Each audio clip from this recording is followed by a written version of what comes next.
بسم اللہ الرحمن الرحیم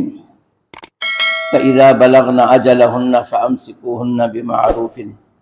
أَوْ فَارِقُوهُنَّ بِمَعْرُوفٍ وَأَشْهِدُوا ذَوَا عَدْلٍ مِّنكُمْ وَأَقِيمُوا الشَّهَادَةَ لِلَّهِ ذَلِكُمْ يُوعَظُ بِهِ مَنْ كَانَ يُؤْمِنُ بِاللَّهِ وَالْيَوْمِ الْآخِرِ وَمَنْ يَتَّقِ اللَّهَ يَجْعَلْ لَهُ مَخْرَجًا وَيَرْزُقْهُ مِنْ حَيْثُ لَا يَحْتَسِبُ وَمَنْ يَتَوَكَّلْ عَلَى اللَّهِ فَهُوَ حَسْبُهُ ان اللہ بالغ امرہ قد جعل اللہ بكل شیء قدیرا۔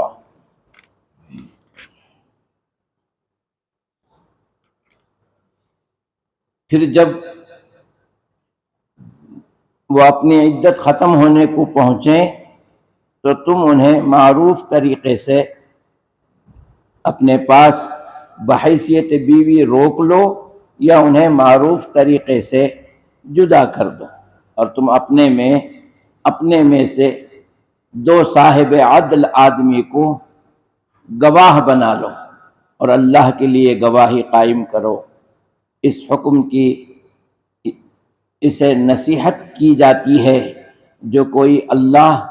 اور یوم آخرت پر ایمان لائے، اور جو شخص اللہ سے ڈرے تو وہ اس کے لیے مشکلات سے نکلنے کا راستہ بنا دیتا ہے، اور وہ اسے رزق دیتا ہے جہاں سے اسے گمان تک نہیں ہوتا، اور جو شخص اللہ پر توکل کرے تو وہ اس کے لیے کافی ہے۔ بے شک اللہ اپنا کام پورا کر کے رہتا ہے، بے شک اللہ نے ہر چیز کے لیے اندازہ مقرر کر رکھا ہے۔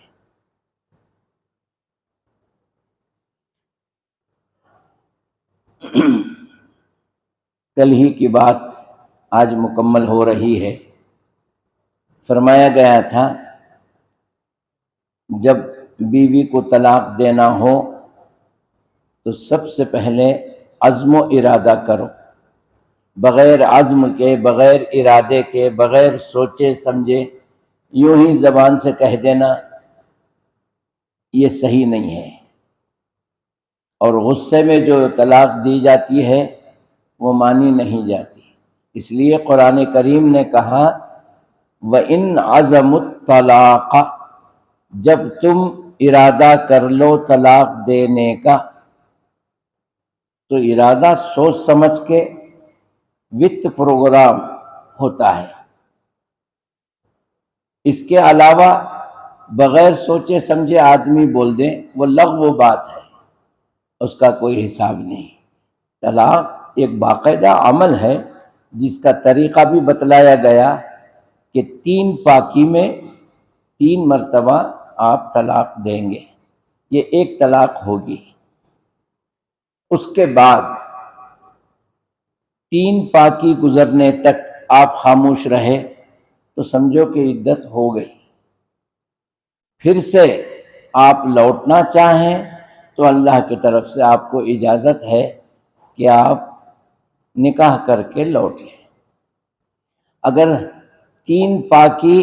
عدت گزرنے سے پہلے ہی بات بن گئی، غصہ ختم ہو گیا، ملنا چاہیں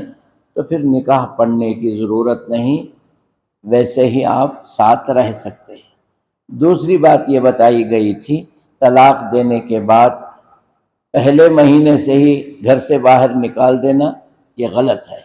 بلکہ آپ کے گھر میں ہی رہیں گی، بس اتنا کہ دور رہیں گی۔ وہ اس وجہ سے کہ آپ کے اندر پھر سے وہ کیفیت پیدا ہو جائے، وہ محبت آ جائے، وہ غصہ ختم ہو جائے، وہ ضرورتیں جو بچوں کی ہوں یا اپنی ہوں یہ سب جو ہیں سامنے ہونے کی وجہ سے آدمی سنبھل جاتا ہے، سدھر جاتا ہے۔ اور اگر دوریاں آ گئی، وہ کہیں اور یہ کہیں اور، تو وہ غصہ نفرت میں بدلتا جاتا ہے اور واپس آنے کا کوئی امکان نہیں رہتا، اس لیے گھر سے باہر جانے کا حکم نہیں۔ یہ کل باتیں بتلائی گئی تھیں۔ فَإِذَا بَلَغْنَا أَجَلَهُنَّ، پھر جب وہ اپنی عدت ختم ہونے کو پہنچ جائیں تو تم انہیں معروف طریقے سے فَأَمْسِكُوهُنَّ بِمَعْرُوفٍ أَوْ تَسْرِحُوهُنَّ بِمَعْرُوفٍ، یا پھر اچھے طریقے سے رکھ لو، رکھنا چاہتے ہو تو۔ اور اگر نہیں رکھنا چاہتے ہیں تو اس کا جو دینا ہے دے دلا کر کے آپ ختم، بیچ میں لٹکا کے مت رکھو، انہیں اس کا دینے کا دیے نہیں اور درمیان میں ایسے ہی رکھ دیے، یہ نہیں، عدت ہو گئی، آپ کا فیصلہ اٹل ہے، آپ کو واپس پھر لینا نہیں ہے، ٹھیک ہے، او تسریحم بے احسان، اچھے طریقے سے جو مہر باقی ہے یا نہیں دیے تھے یہ دے چکے ہیں، اس کے علاوہ بھی وہ کچھ آپ سے مانگتی ہے، اللہ آپ کو دیا ہے تو دے کر کے، اور اس معاملے کے لیے 2 گواہ بنا لو، ایسا نہیں کہ آپ دونوں نے ہی کر لیا، کیونکہ نکاح کے وقت بھی گواہ تھے، اسلام میں کوئی کام ایسا نہیں ہے جو بغیر گواہ کے ہوتا ہو، اسلام میں، جی ہاں، آپ قرضہ دے رہے ہیں کسی کو تب بھی اللہ نے کہا الی اجل مسمى فاکتبوہ، لکھ کے رکھو، ولیکتب بینکم کاتب بالعدل، انصاف والے لکھنے والے 2 گواہ وہاں موجود ہوں۔ ایسے ہی عقد میں، نکاح کے اندر بھی گواہ کا ہونا ضروری ہے، طلاق میں بھی گواہ کا ہونا ضروری ہے، قرآن نے کہا وَأَقِیمُوا الشَّهَادَةَ لِلَّهِ، اللہ کے لیے گواہی کو باقی رکھو، جی ذالکم یوعظ بہ من کان یؤمن باللہ والیوم الآخر، یہ نصیحت، یہ حکم اس کے لیے ہے جو آخرت پر ایمان رکھتا ہے، اور جسے آخرت پر ایمان نہیں، آخرت سے مطلب مجھے اللہ کے حضور پہنچنا ہے، میرے اس عمل کا جواب دینا ہے، کیا میں نے صحیح کیا اور کیا غلط کیا، تو یہ جس کے پاس یقین ہوتا ہے والبعث بعد الموت کا، وہ تو میرے اس حکم کو مانے گا، اور جسے آخرت پر ایمان ہی نہیں، یقین نہیں ہے، وہ جو دل میں آئے سو کرے گا، اس کے لیے کسی کی کوئی پابندی نہیں۔ وَمَن يَتَّقِ اللَّهَ يَجْعَل لَّهُ مَخْرَجًا، اور جو اللہ سے ڈرتا ہے ہر حال میں، اللہ کے رسول صلی اللہ علیہ وسلم نے فرمایا اتق اللہ، اللہ سے ڈرتے رہو، حیث ما کنت، تم جہاں کہیں بھی رہو، تنہا رہو، جماعت میں رہو، رشتہ داروں میں رہو، نہ رہو، اللہ تو آپ کے ساتھ ہے، اللہ سے ڈرو، تقویٰ اسی کو کہتے ہیں۔ میں اس کی ایک مثال دے کے سمجھایا تھا، تقویٰ اسے کہتے ہیں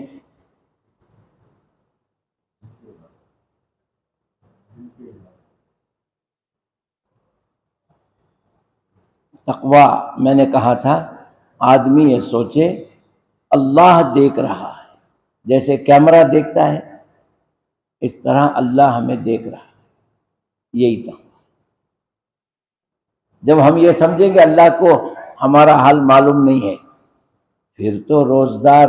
ٹھنڈا پانی بھی پی لے، کوئی نہیں ہے مسجد میں دیکھنے والا، لیکن نہیں پیتا، اس لیے اسے یقین ہوتا ہے کہ کوئی نہ رہے لیکن اللہ تو دیکھ رہا ہے، اس لیے ہاتھ میں کا لوٹا نیچے رکھ دیتا ہے، نہیں پینا ہے، یہ تقویٰ ہے۔ تقویٰ اس کو اللہ کے رسول نے فرمایا التقویٰ ہا ہنا، تقویٰ کہاں ہے؟ اپنے دل میں، اپنی انگلی شہادت سے بتایا کہ ہا ہونا یہاں رہتا ہے۔ تو اس اعتبار سے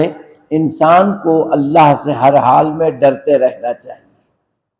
کسی بھی کام کے لیے یہ سوچے کہ اللہ میرا نگراں ہے، وہ دیکھ رہا ہے، میں اس سے چھپا نہیں ہوں۔ تو جو اللہ سے ڈرتا ہے اللہ اس کے لیے راستے بنا دیتا ہے، وَيَرْزُقُهُ مِنْ حَيْثُ، اور اسے وہاں سے رزق عطا کرتا ہے، لا يحتسب، اس کا گمان بھی نہیں ہوتا کہ یہاں سے مجھے رزق بھی ملے گا۔ اللہ تعالیٰ اپنے بندوں کو کہاں کہاں سے رزق دیتا ہے، جی آپ نے دیکھا ہوگا ان لڑکوں کو، ان غریبوں کو جو اپنے کندھے پر ایک بیگ لے کر کے صبح نکل جاتے ہیں، 10 11 بجے تک جو ہیں اتنا جمع کر لیتے ہیں کچرا کہ وہ 12 بجے جا کے تول دیتے ہیں تو 500 سے 600 روپے ان کو مل جاتے ہیں،